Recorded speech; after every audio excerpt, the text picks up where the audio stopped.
एक लड़की होती है, रायबरेली में हेल्थ कम्युनिटी सेंटर में गवर्नमेंट डिपार्टमेंट में पोस्टेड होती है, सीनियर ऑफिसर होती है। वो रायबरेली में ही नेहरू कॉलोनी में किराए में रहा करती है।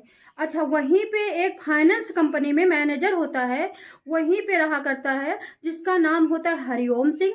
रहने वाला उत्तर प्रदेश के हापुड़ का है। उसकी ड्यूटी होती है रायबरेली के फाइनेंस डिपार्ट का मैनेजर होता है। फाइनेंस डिपार्ट एक गवर्नमेंट जॉब नहीं है, मान के चलो, इसे प्राइवेट मिली जुली सरकार। लेकिन जो शीतल होती है वो रायबरेली के ही पास के गांव की रहने वाली है, और वो गवर्नमेंट जॉब करती है हेल्थ डिपार्टमेंट सीनियर पोस्ट पे। अच्छा, इन दोनों की आपस में मुलाकात होती है मार्केट में। मुलाकात होते होते नंबर चेंज होते हैं। नंबर चेंज होने के बाद शीतल का दिल किसी न किसी तरह से हरिओम के पास आ जाता है। शीतल नंबर मांगती है और बताती है कि मैं यहीं से थोड़ी दूर पे एक नेहरू कॉलोनी में किराए पे रहती हूँ। हरिओम बताता है कि मैं चांद चौराहे पे किराए पे रहता हूँ। हरिओम और शीतल अब साथ में ही रहने लगते हैं। अच्छा, इन लोगों की लिविंग पार्टनरशिप में इनके माँ बाप को भी पता चलता है, और इनके लड़की के माँ बाप को पता चलता है। लड़की के माँ बाप को हरिओम से कोई दिक्कत नहीं थी, लेकिन हापुड़ का रहने वाला परिवार, हरिओम का मम्मी पापा, जो कि ना लड़की पसंद करता था, ना एरिया पसंद करता था, ना लड़की का दिमाग पसंद करता था। वो बार बार कहती थी, हरिओम की मम्मी पापा, कि मुझे लड़की पसंद नहीं है, बहुत दिन से लिविंग में रह रहे हो, अब तुम कन्नी काटो। ये बात जब शीतल को पता चलती है तो शीतल को कहीं से भी अच्छी नहीं लगती है, क्योंकि शीतल पूरी तरह से हरिओम को अपना पति मान चुकी थी, और हरिओम से बार बार कहती थी कि हमें आपको शादी कर लेनी चाहिए। 1.5 साल से हम साथ रह रहे हैं, लिविंग में रह रहे हैं, और हमारे और दोनों के जो रिश्ते बने हैं उनमें मैं अब कंजीव, मतलब मान के चलो प्रेग्नेंट हो चुकी थी। ये गर्भधारण हो गया था। इस बात से शीतल चिड़चिड़ी हो गई थी, और वहीं पे हरिओम खुश था, क्योंकि हरिओम को पता नहीं ना शादी करनी थी, ना हरिओम को रिश्ता कायम करना था, या हरिओम को थोड़ा सा समय लेना था। ये तो अब बाद की बात है, क्योंकि अब तो हरिओम मर चुका है और शीतल अब जेल जा चुकी है। रायबरेली की रहने वाली शीतल अब जेल जा चुकी है, हरिओम जहन्नुम जा चुका है। वैसे होता क्या है, शीतल क्या करती है, 15 जनवरी को इनकी लड़ाई होती है, झगड़ा होता है। शीतल गुस्सा खा करके अपने गांव चली जाती है। 18 जनवरी को लौटती है कमरे पे। कमरे पे हरिओम बैठा होता है, ऑफिस से आकर के चाय पी रहा होता है। शीतल बैठ के चाय पीती है, फिर खाना खाते हैं दोनों, फिर दोनों दारू पीते हैं। दारू पीने के बाद दोनों में इतनी गुत्थम गुत्थी होती है, जैसा कि पोस्टमार्टम रिपोर्ट में निकला है कि हरिओम को पिंच पिंच मारा गया है। अब वो शीतल कितनी कम, मतलब मजबूत थी कि एक आदमी को घूंसों से भी खटक मारती है, लातों से भी मारती है, डंडों से भी मारती है। जैसा कि पोस्टमार्टम रिपोर्ट में बताया जाता है कि हरिओम के पीठ पे, गले पे, पेट पे, कमर पे घूंसे के निशान थे, यानी बहुत टॉर्चर किया जाता था। वो निशान जो थे आज के भी थे, यानी 18 जनवरी के भी थे, और पुराने निशान, पुराने सूखी चोटें थी। इस तरह से एक क्या होता है, 18 जनवरी को कम्युनिटी सेंटर में हेल्थ डिपार्टमेंट में जहाँ पे शीतल काम करती थी, वहीं पे किसी तरह से ऑटो में बिठा करके एक आदमी लेके जाती है। आदमी के मुंह में मास्क लगाती है, अपने मुंह में मास्क लगाती है, और जल्दी से जा करके गार्ड से कहती है अंदर ले चलो, इसकी हालत बहुत खराब है। डॉक्टर देखते ही कहते हैं, जल्दी से लिटाते हैं, दवाई दारू शुरू कर देते हैं।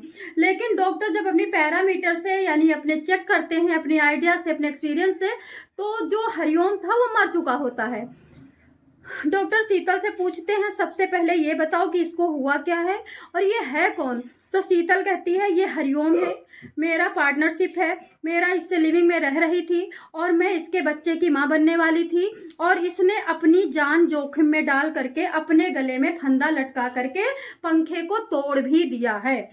तो मैं भाग करके, मैं घूमने गई थी, थोड़ा सा खाना खाने के बाद हम टहलने जाते हैं, हम वैसे तो साथ जाते हैं, लेकिन आज मैं, लड़ाई हुई थी तो मैं अकेले ही निकल गई थी।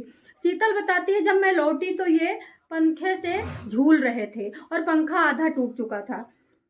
होता क्या है एक्चुअली, जब सारी जानकारी होती है, सारी चेकिंग होती है, कम्युनिटी सेंटर का जो हेड डॉक्टर आता है, वो तुरंत के तुरंत वहीं के थाना का, एक जो कम्युनिटी सेंटर होती है वहीं का नटकौवा थाना, वहाँ की पुलिस आती है। उस एरिया की पुलिस। और वो जब चेक करती है तो पूरी तरह से गले में उसके फंदा लगा हुआ था, उसके लाल निशान थे, वो निशान काले पड़ गए थे, जैसा कि शीतल बता रही थी सेम उसी तरह से। और जब शीतल को लेकर के शीतल के कमरे पे पुलिस जाती है तो वहां देखती है एक स्टूल लुढ़का पड़ा है, आधा पंखा टूटा पड़ा है, शराब की बोतलें पड़ी हैं और शराब के गिलास पड़े हैं, खाना पन्नी बर्गर फैला पड़ा है। अब शीतल से पूछती है, पुलिस दबाव बनाती है कि तुमने जो भी कह दिया वो तो हमने मान लिया, लेकिन ये इस स्टूल टेढ़ा पड़ा है, ये क्या हुआ है। जब शीतल से सख्ती से पूछा जाता है तो शीतल बताती है कि एक्चुअली मैं प्रेग्नेंट हो गई थी, मैं इनसे बार बार कह रही थी मैं शादी करना चाहती हूँ, जल्दी से शादी कर लो। तो ये क्या करते हैं, शादी के नाम पे आनाकानी टार मटोरा, घर भाग जाना, धमकी देना, मरने की धमकी देना, मारने की धमकी देना। इसी तरह से 18 जनवरी को हमारी लड़ाई हुई, हमने कहा कि हम घूमने चलते हैं बाहर, चलो टहलते हैं, तो इन्होंने कहा कि तुमको मैं मर के दिखाऊंगा। जब मैं मेरे को मर को दिखाऊंगा कहा तो मैं घूमने चली गई, जब मैं लौटी तो ये फंदे से लटके हुए थे और स्टूल पे इनका पैर टिका हुआ था। तो इन्होंने कहा जब स्टूल पे पैर टिका हुआ था तो तुमने छुड़ाने की कोशिश नहीं की। तो शीतल बोली नहीं, मेरे को लगा ये ड्रामे कर रहे हैं और इनके ड्रामे से इस तरह से कोई मरता थोड़ी है, क्योंकि मरने का तो कोई प्लान ही नहीं था, ये तो हमें डरा रहे थे, रोज धमकी दे रहे मर जाऊंगा या मार दूंगा। तो मैंने क्या किया, पैर से स्टूल को हटा दिया, और जब पैर से स्टूल को हटा दिया और मैं बाहर चली गई, मुझे क्या लगा, पता लगा कि मतलब ये मर ही जाएंगे या फिर इनका जो फंदा है टाइट है या ढीला है। मैं इस शंका में थी ही नहीं कि ये मर जाएंगे।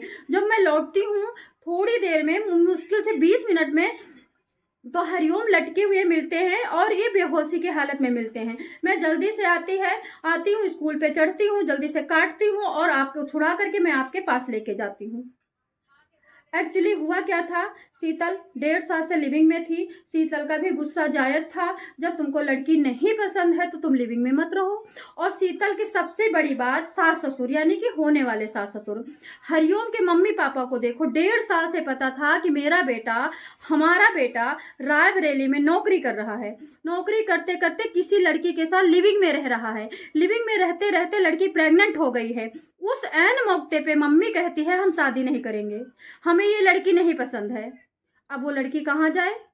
ये मम्मी पापा की गलती है कि मम्मी पापा पहले भी तो बता सकते थे कि नहीं हम उस लड़की से शादी नहीं करने देंगे। अब इस तरह से तो कौन मरेगा, या तो लड़की या लड़का। सस्पेंस में पड़ करके लड़का इधर से दबाओ उधर से दबाओ, इधर से दबाओ उधर से दबाओ, लड़के ने अपनी जान दे दी। लेकिन लड़के ने मजाक किया था कि किसी तरह से मैं जान की धमकी दूंगा तो जेल के डर से, अपने ऊपर इल्जाम आने के डर से शीतल मुझे छोड़ देगी।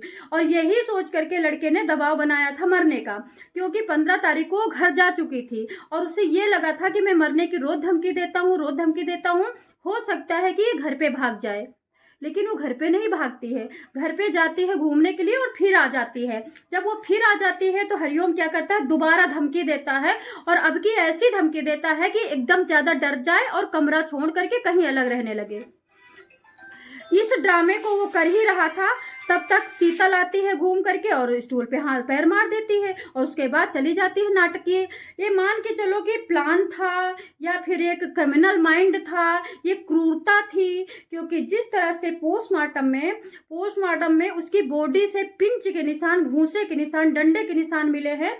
अच्छा, उसी व्यक्ति क्या होता है, शीतल वैसे फिर वो भी नहीं होती, गिरफ्तार भी नहीं होती। हापुड़ से मम्मी पापा तुरंत आ जाते हैं, तुरंत मम्मी पापा आकर के वहाँ पे रोने लगते हैं, धरना प्रदर्शन शुरू हो जाता है। मम्मी पापा कहते हैं ये पहले भी 1 साल से डंडों से मेरे बेटे को मार रही है, तभी मैंने मना किया था कि जो लड़की तुम्हें डंडों से मार रही है हम उससे शादी नहीं करेंगे। लेकिन ये लड़की दबाव बना रही थी। इस बात पे FIR होती है और लड़की गिरफ्तार होती है। लेकिन अभी पुलिस को प्रूफ देना मुश्किल हो जाएगा। जिस तरह से सोनम रघुवंशी के वहां पे कॉल डिटेल पे प्रूफ जुटाए जा रहे हैं, टावर के उस पे प्रूफ जुटाए जा रहे हैं, तो जितनी टाइम हरिओम मरा है उतनी टाइम जो शीतल थी उसका मोबाइल दूर था, शीतल के पास था। तो पुलिस को प्रूफ देना बड़ा मुश्किल पड़ जाएगा।